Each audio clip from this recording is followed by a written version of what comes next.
Congratulations, you've begun your search for a new home. You've looked here and initially found 6 homes that you want to know more about. The seller disclosures are the key in narrowing your search from the initial 6 down to the focused one that you want to buy.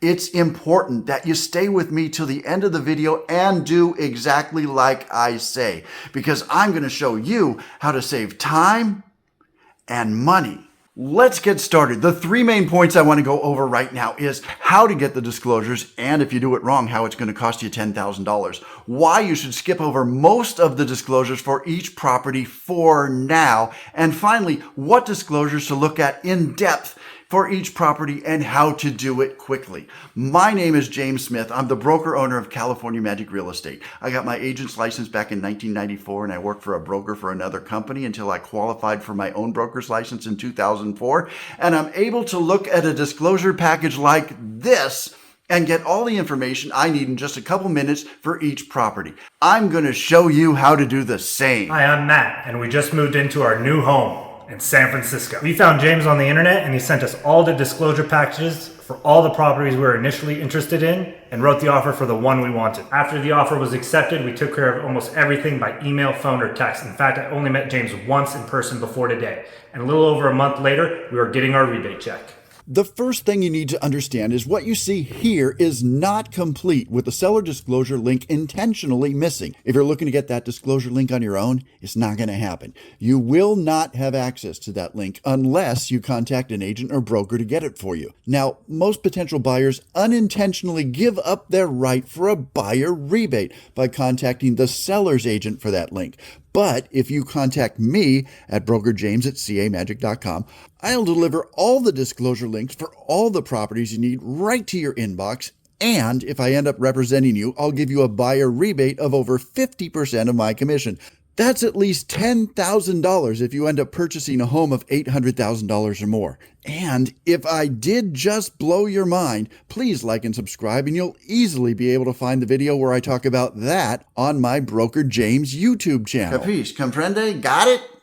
Good. Back to the mess. The disclosures for the initial 6 that we talked about are going to be 6 giant heaps of ugly, and it's going to take you a few hours for each property unless you learn how to properly skim and browse. Understand that all disclosures are important and relevant, but not all disclosures are directly important to you, the person who's now browsing 6 separate properties that you may want to go look at. Some, like the really long preliminary title report, which are important to your agent and the title company, and the equally long natural hazard disclosure, which is important for obtaining insurance later, are not something you have to look at when you skim and browse now. Most of the seller-generated disclosures are standard forms that are exactly the same for every property, such as the fair housing and wire fraud advisories and about 25 others. Since you're essentially just browsing the housing market, you can skip all those for now.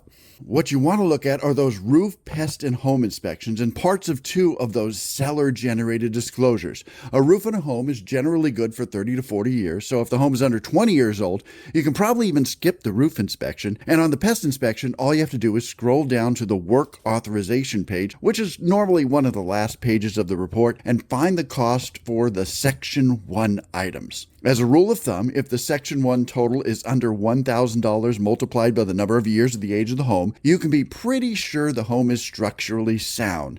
The home inspection takes a little more time to read. You can skip the more general pest and roof inspections on this report and focus more on things that are related to appliances, electrical, and plumbing. The home inspection does not include quotes on how much it'll cost to have any of the work completed. Finally, the 2 seller-generated disclosures that you should focus on are the Real Estate Transfer Disclosure Statement, known as the TDS, and the Seller Property Questionnaire, known as the SPQ.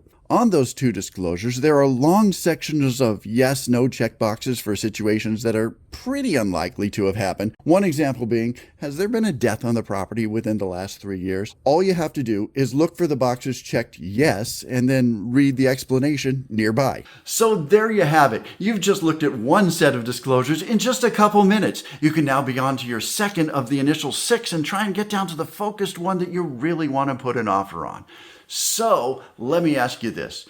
Even if you don't want me to represent you, even if you're not interested in the buyer rebate that I'm offering, even if you never want me to contact you, Did I help you get from here to here? If so, I've got some other helpful videos on my Broker James channel. And if you like and subscribe, I'll help you get from here to there. Or just click the video on my channel that I now think will help you best. Here. See ya.